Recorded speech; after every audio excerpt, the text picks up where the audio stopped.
Welcome to Interactive Friction Tomb Raider. I am, as always, Brandon Lee Carey. Joining me is professional machine gun maker Samuel Callahan. Only the best in the industry.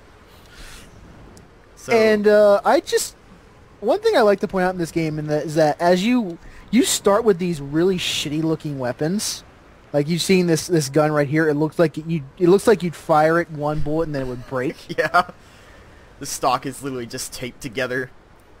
But it's kind of cool and at the same time kind of weird that as you upgrade them, like you turn this wooden assault rifle into a pristine AK-47. Yeah, we turned our makeshift bow, which was just a piece of regular wood, like someone making the middle of a forest, to like an Into a actual recursive hand-carved bow. Like something that you'd find an elf wielding in a Dragon Age game. Yeah, but then we still got the default pistol, I believe. Yeah, which is standard. Looks like a 1911 pistol. And which then is we strangely have the most ox. normal-looking weapon out of all of the initial weapons. That one looks like something that someone would actually use. Yeah, I mean, it's still a regular pistol you can get today. Yeah. All right. But aside from that, what we are doing is we are Tom braiding. That's right. And Brandon chose the outfit for this time, having no idea what it looks like, which is hilarious to me. Which is the best way. It's the only way. The time run an outfit is if you can't see it. So this is the Secret Tomb Hall It's of actually Ascension. a pretty good looking outfit. Yeah, I didn't use it much, but I mean they all look good as far as like aesthetically speaking. Yeah. So this is where the puzzles are. This is a pretty good puzzle, I thought, when I went through it. All right, let's see if I remember this correctly. Because I mean, it's clear that the wind is going to blow whatever you put in it towards one wall. It like you look at this room and you see everything you'll really need to see to solve the puzzle. Yeah, it took me even on my third playthrough on that PS4 a couple of times to figure it out. But it doesn't take like a whole lot of brain to figure it out. Let's see if I got the timing right. Yeah, the key is all in the timing. Alright, got it on first try. But yeah, the timing is just that you have the shutters, when you close them, they open one at a time. So you have to wait for the first one to open. And then you actually raise that platform because it takes a few seconds. Whoop! That's not the right button. There we go.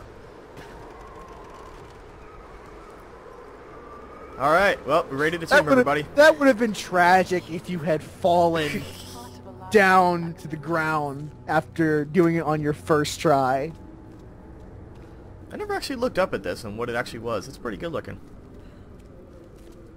It's like Once again, we go to get a nebulous, unknown treasure. It is weird how the rest of the game, all the artifacts you get are very concrete, like, I got a World War II dog tag. But this is just, I'm seeing something that... Well, I'm not actually seeing it, but it sure looks interesting. I got a handgun part. That's what I got. You got a handgun part from an ancient tomb. It's very well known that Yamatai was the first place handguns were invented. I would love to know the story. Oh, and you get a map to the GPS caches from the tombs. I forgot about that part. Yep. That doesn't make any sense. It's because video games. You know, oh my god, what is this ancient treasure? It's an ancient Yamatai machine gun parts. The progenitors of the machine gun. And a map that their seers wrote to the GPS caches that are conveniently in my modern day and age and not theirs. You think when they founded this island, or found it rather, they were just like, alright, so in the future, someone's going to put a little blinking thing here. And we're going to mark it on the map. That's exactly where it's going to go. That is exactly what the seer's prophecy said verbatim.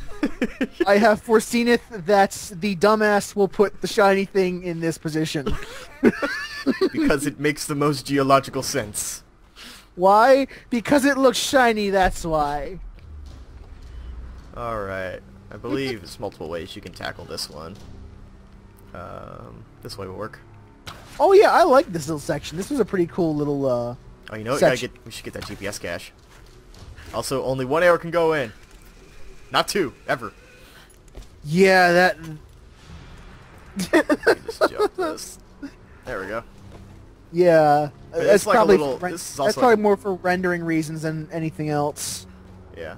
This is also like a little puzzle where you can just, you know, set the different anchor points around the map.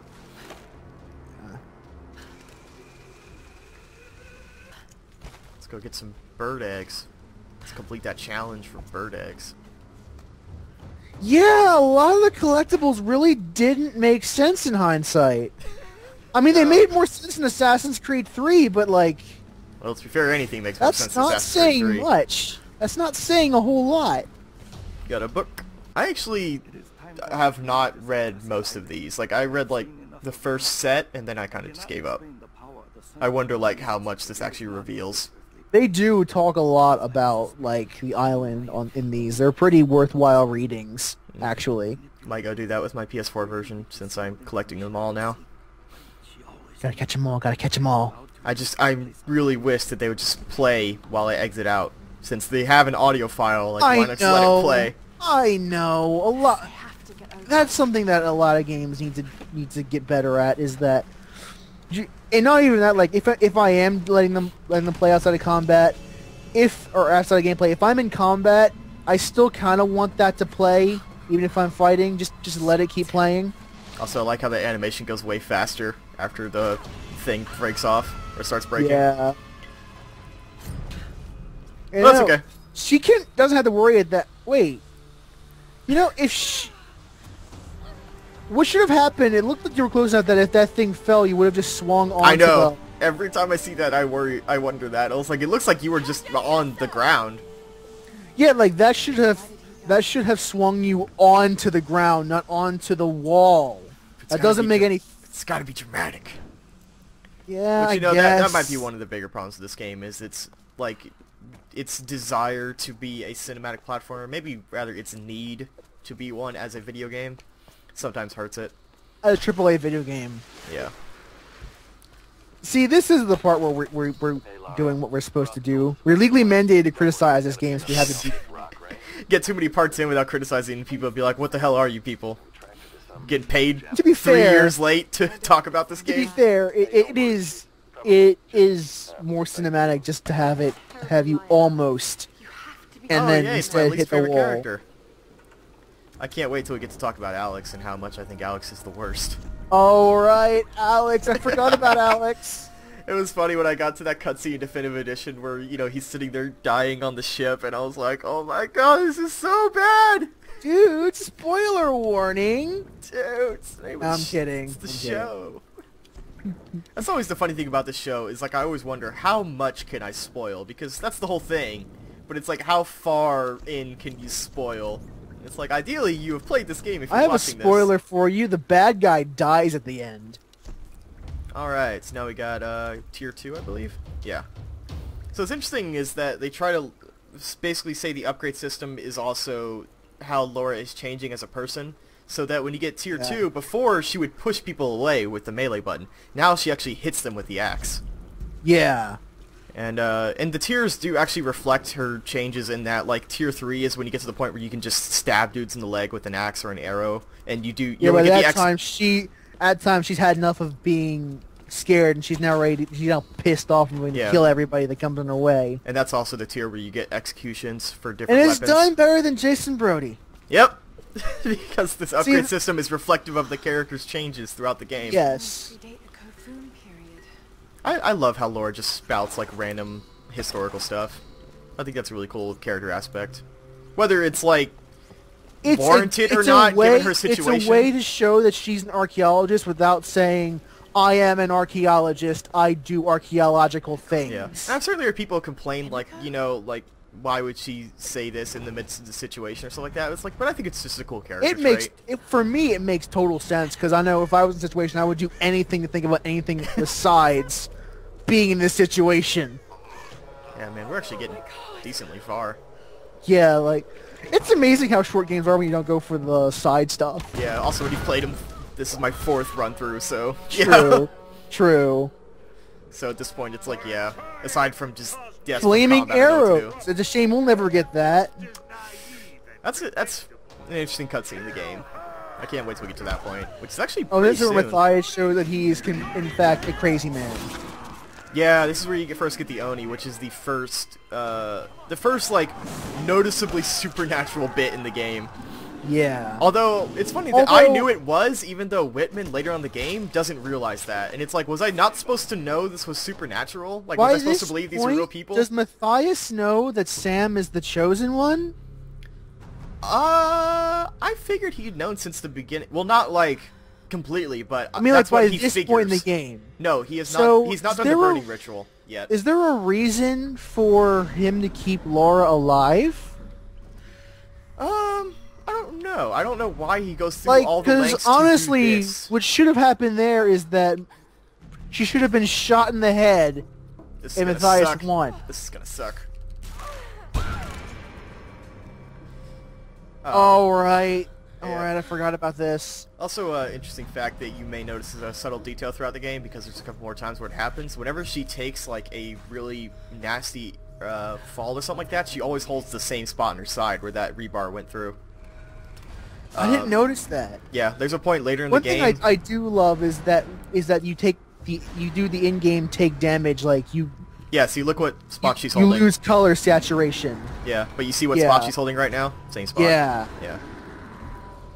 Persistent injuries in a video game. Yeah, it's like the idea that that wound is still a gaping wound that she's trying not to make any worse. But that's just like, that is some awesome AAA stuff where you have the money to do subtleties like that. Where you can be like, yeah, I need her to animate in this specific way. And then we lose the color, like you would take damage Yeah. in the actual in-game. I remember Killzone Bits. did that, but I think this game does it a lot better as far as the actual effect. And it's just a nice little way to get for the player to notice, oh yeah, she took damage there, okay? Yeah, I definitely like the desaturation a lot more than the color, the red color around the screen. Like, Yeah. because even in games today, when that happens, I sometimes don't notice it if it's poorly done. Yeah, I do like how you go to black and white. Yeah, and I think they took that from Uncharted, but yeah, it works even better here, I would argue. Because I remember in Killzone 2 specifically, it was kind of a cool thing because it desaturated except for red. So the Hellgas have those red eyes, so that was all you would see was their red.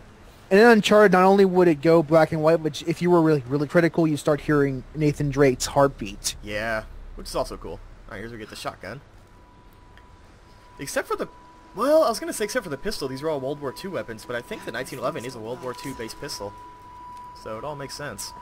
But it is kind of funny when you upgrade them. And Like, this the is- last and upgrade for the this is- shotgun is a SPAS 12, which is hilarious. Like, it's a I modern know. day shotgun. You turn a World War II shotgun into a modern day shotgun. Because apparently Laura has an in-depth knowledge of how to construct modern day She also weaponry. has a forge in that campfire where she can bend metal. She says, yeah, I'm just going to build an entire new shotgun. without. I never seen that line before. I always miss that. Oh my god, that's hilarious. You never heard that one? I never did. That's pretty That's funny. one of my favorite lines in the game. Oh, that's pretty great. I hate tombs. Like, that's kind of funny if, like, it could have been done really poorly depending on how it was set up, but that's actually kind of funny. I actually didn't know she had a digital watch. Or that's the costume we're wearing has the digital watch. Probably. Yeah, she doesn't know we have that.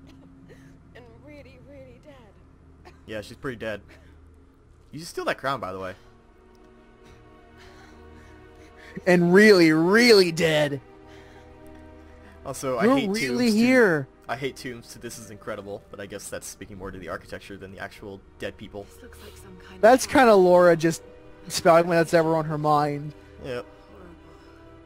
But why were the women burnt like that? Again, she hates the fact that she's in the situation, but deep down, she is really fascinated by the shit that's going on. Yeah.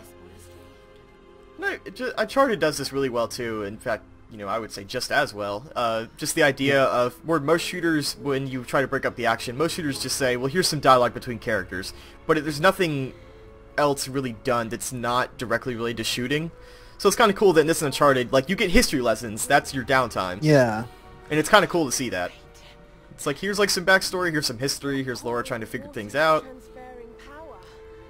Because both characters have reasons to know these kinds of historical things. That's something that Uncharted has always done really well, and this game does really well Yeah. too. Oh no. This is an ascension ritual. It's how you choose a successor. And these guys just ziplining down. Yeah. But you have a shotgun now, so it's all good. You can really just run up to them and just blow them away. Yeah, it's also, like, very intentional, but they don't give you the guy with the guns at first. It's all the melee guys. Yeah. So it's kind of like, hey, this is just a way to teach you how to use a shotgun without actually teaching you how to use a shotgun, and it's a really, really good way to do it. Yeah, well, it's a pretty good way of saying this is. I mean, this is a good unless way. you're in a video game, play video games before. In this case, you already know that shotguns are basically designed for this particular purpose. Yeah, but it's a pretty decent way of teaching someone the range of the shotgun in this particular game by saying these guys won't be able to shoot you from afar, so you can get up real close to them, but you can also kind of skirt around and see exactly how much range you can get out of it. Good game design. What the hell is that thing? We gotta find something to criticize. And also now that you have a shotgun, that gives them the ability to make these kinds of segments. Now that they know for a fact you have a tool to handle them. Yep. Man, we're we're liking this game too much. We gotta criticize it again. We gotta find something wrong. Oh, well, trust me, we'll find something. Yeah, once we get to the I'll latter half, find the latter half will have a lot more to talk about as far as complaints. Oh, yes. Yeah, so. But You for were now, going to your rope arrows for a second, weren't you? no, I sat at the campfire, and then yeah, I was about to use the arrows of the shotgun. I'm trying to think, this is about, we're almost coming up on like the basic halfway point of the game. Well, maybe third of the game. I keep forgetting that the ending is actually a lot longer than I remember. This is the part where Laura has kind of begun her sort of character change into less scared and more. She hasn't quite finished it, but she's like in the halfway point of that particular character arc. Because I mean, there is that specific point in the fortress where she has a change in demeanor. So this is getting to that point. But I believe and that's reflected the fact she's only in tier 2 and not tier 3 in the actual in-game like skill tree at this point. Man, because they're basically controlling the experience in a very subtle way. Yeah. Man, if only Far Cry 3 did something like that. Controlled how much experience you got? No, like set up the upgrade system to be reflective of the character's changes. Yes. If only. If only Far Cry 3 was good. Theoretically, that was what the limits of the tattoo were supposed to be. But theoretically. I'm sorry. The tattoo was supposed to be, but in essence, you didn't really. By the time you got those upgrades, you didn't really need them. Yeah. Because if you're most players, you already had all the cool game-breaking weapons by that point. Yeah, and it's funny that some of the Far Cry 4, that's even worse. And some of the tier 3 stuff for Laura is just kind of a bonus, especially like the execution stuff, because that is very much like there's really no need to execute someone in a specific way, but it's like, yeah. You get bonus experience for doing it, which helps fill out your other skill trees. Yeah, but it's definitely a sense of like, if you just want to be bloodthirsty, you can do it, I guess. This is a good little puzzle one. And the previous tomb that we did at the start of this episode is a great introduction to this mechanic of using the powerful winds to move objects. I've said before that as someone who is terrible at puzzle games, I like these puzzles because they are just about what I can do. Like, they're just simple enough to be like, it's an action game puzzle. It works. Alright, now we need to close the other one. Because again, it's like balancing a portal puzzle. Like, it makes you feel smart without actually requiring you to be particularly smart. Yeah. I'm not trying to be insulting in. No, no. But like I said, these are what I would call action game puzzles. You know, like Uncharted has them too. Uncharted, they're actually a little more difficult because they involve the notebook. Yeah. But they're both good examples of like, yeah, it's just enough to break up some action and you know make you feel good. Organizing the room in such a way that you can instinctively understand what you're supposed to do without being told explicitly. Does that guy have a halberd? Oh, it's like a scythe. I'm just noticing things every playthrough, it seems. Well, the idea is that these weapons are mostly handmade, yeah. Salvaged. Go part. But much like your weapons, their weapons are just salvaged from what they can find in this hellscape of an island. Oh, come on, Laura. There's more dudes. And again, we're getting to the point that there are so many guards that it's strange that Whoop.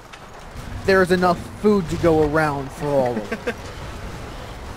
Yeah, even though there is fruit growing, but It looks like that ball should have missed completely. yeah. But you know, video games. Yeah. Also, that guy looks very dangerous. Looks like a final boss of sorts. What happened to the audio? What the fuck? I don't know because I can't hear the audio. Only Laura's audio is extremely loud, and the rest of the game isn't. Great. That's gonna be great in recording. Oh yeah, this sounds really creepy. Speaking of, we're about 20 and a half minutes in, so Yeah, I mean, this will be a good time to start looking for stopping points. Might have to like restart the game because that's bizarre. All right, now it fixed. That was weird. It's like because when the audio on our end is like down to like 20 or something like that, and it sounded like she was at 100 and the rest of the game was at 20. It was Man, this shit looks painful. just. Although we're getting to about the tail end of Laura's torture porn journey. Is this almost the part where like that one death? Or is that yes. That is definitely on a river, I believe going to the shantytown, if not right after it. Yeah, so we're getting close to that point. Not looking forward to that. In downtime. Because the death scenes in this game are really uncomfortable. Like, in the way that, like, fucking, Last of Us makes other people's deaths uncomfortable. In this one, it's like it makes you feel uncomfortable for dying. Yours too, Sam. Yeah. The crew with you. No, I just managed to steal this radio off a guard. A guard. And I've been kidnapped. and I wonder that has to have been intentional. Yeah. But like, I want to say I read an article about that at some point. I don't remember. Talking about a fire. Alright, so the fire which we learned about is fire, like, Laura knows what's going on. oh, this is Sam talking to us, right? Yes. Sam? This is me talking to you. I hate Sam so much. Jeez, why you guys say that to me? Like the mural. It's kind of asshole-ish. Well, we'll wait until like later on when I'll show you exactly why I dislike Sam as a character. Yeah, I definitely have problems with her after replaying the game again, but I'm curious to see your specific problems. You probably have a general idea, Yeah. if not particular. Alright, so we good for this episode? Yeah, we're at 22 and a half minutes, so this campground will be a good place to call it. Alright, well, we're going to make camp for the night, and we will see you guys next time on Interactive Friction Season What 2. were those things in the monastery? Bye, everybody. They were dressed like Bye, guys. Storm Guard, and the sounds they made